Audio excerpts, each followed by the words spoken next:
Suit up and draw yourselves a milk bath because it's episode 3 of Nightflyers, Rabbits in Space. We begin with a flashback of Carl giving a lecture to his colleagues about an unknown celestial object he believes to be alien. We'll later learn that this is the Vulcan. His colleagues, however, believe it's nonsense. After failing to convince them, he gets a call from Captain Eris, who says they both have a mutual desire to contact said object. This is likely the same proposal that he talked to his wife about in episode 1, and we learn that this was all a memory. Down by the airlock, Eris stands in front of the bodies of Dobrin and the lab tech who were viciously murdered by the spider robot. He gives a grandiose speech about how our bodies are simply vessels for our spirits, which, when they die, get released into the universe. You'll notice it appears they're wrapped in gold. It's actually a material called multi-layer insulation, or MLI, which is commonly used on satellites to protect them from the extreme temperatures. This is likely what's been wrapped around them so their bodies are protected in the vastness of space. Eris confronts Carl about not telling him about the White Rabbit probe,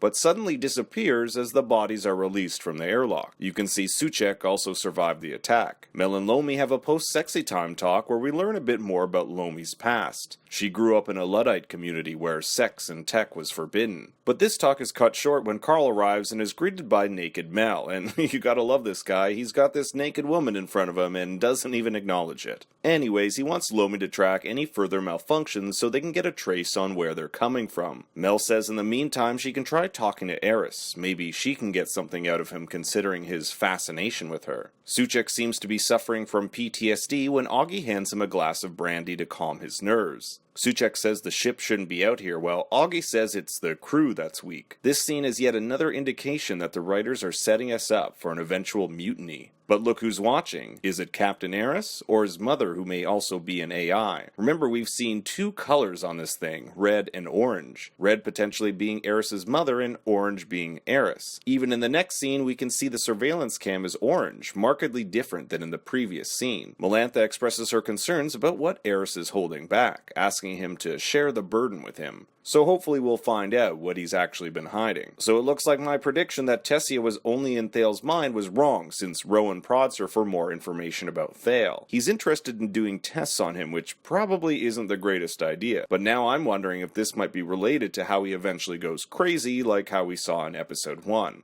Rowan convinces Agatha to let him see Thale, and she agrees. He even comes bearing gifts, a white rabbit, the same name of the probe that was sent to the Vulcan. Meanwhile, Suchek is haunted by the ghost of Dobrin as the Red Eye watches him. He's not handling it well. Carl continues his talks with his wife, who tells him she'll need to erase more of her memories in order for her therapy to work. And Carl doesn't really like this either. Rowan tries to get Thale to communicate with the bunny, who he's affectionately called Ralphie. After all, if Thale is going to communicate with the Vulcan, he'll need some practice, and why not start with something easy like a rabbit? Thale isn't too pleased with the task, but when Rowan's about to take the bunny away, he decides to give it a shot. Mel tells Carl that she wasn't able to get anything from Eris, and Lomi is able to figure out that someone has compromised one of the engine's thrusters. So much so that it would slow down their speed to the Vulcan and leave them off course. But before all the files are deleted, they're able to track where the command came from. Eris's quarters. Carl confronts Eris about this, who says he's aware of the problem and the Nightflyer has been adjusting their course accordingly. But in order to fix the thruster manually, they need someone to endure the harsh radiation it emits. And who's been genetically built for this? Mel, of course. Rowan continues testing Thale, but it's not exactly going as planned when they're interrupted by Carl. He explains to Rowan his plan to break into Eris's office to confront the real Eris, but in order to do so,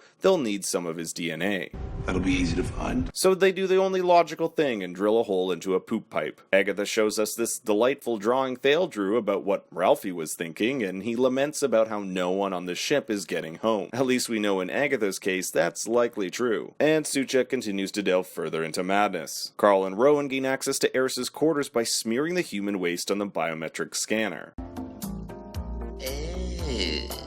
While Thale and Agatha question Ralphie's sudden demise, finding that it was a tapeworm Thale was hearing, not the rabbit. Eris and Mel venture to fix Thruster 4 when Eris's projection is overtaken by the red scanner. She doesn't make it in time and starts to experience hallucinations, first of Lomi, then an older version of her. Suchek storms the command deck and demands they be taken back to Europa, Europa, a moon of Jupiter, which we saw them pass by last episode. He refers to the ship as her, not wanting them to go out to the Vulcan. Lomi visits Mel, who's recovering from a radiation exposure. Eris, for the first time wearing something other than his captain outfit, tries to quell Suchek, while Mel explains the person who saved her was the real Captain Eris. Back on the bridge, Eris surprises everyone by karate chopping Suchek in the throat and breaking his neck, proving that he is indeed real. He proclaims to everyone that thanks to Mel they've regained control of Thruster 4, and basically tells everyone to get back to work after he just killed a man. Rowan and Carl venture further into Eris's cabin, passing by a bunch of stained glass windows like you'd find in a church,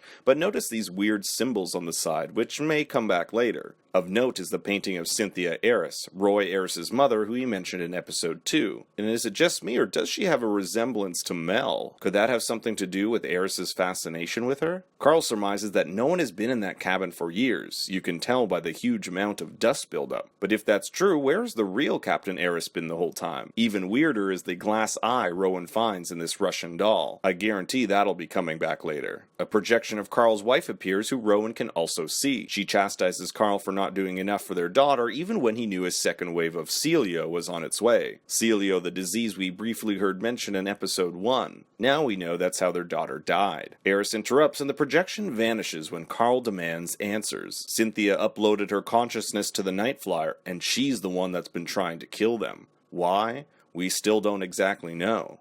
And that's it for episode 3 of Nightflyers. I hope you'll stay with me as we continue to explore the mysteries of this show. Would love if you gave the video a like, and make sure to subscribe with the bell on to know as soon as one of my videos drops. Until next time, remember, Daddy loves you very much.